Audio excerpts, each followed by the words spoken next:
Hello, my name is Matthias. In this video, I will introduce you the Lunawood insulation band for your decking.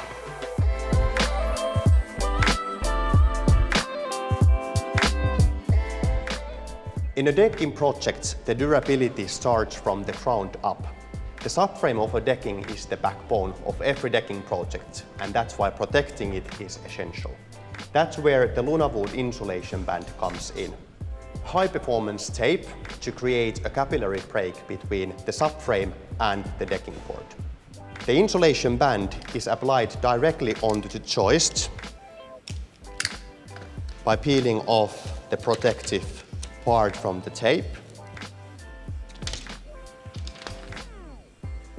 Then the sides can be folded as well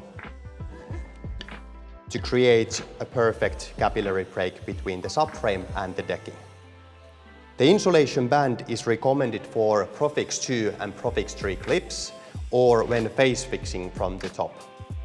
With Profix 2 Plus, tape is not required because the Profix 2 Plus creates an additional 7 mm gap between the subframe and the decking board.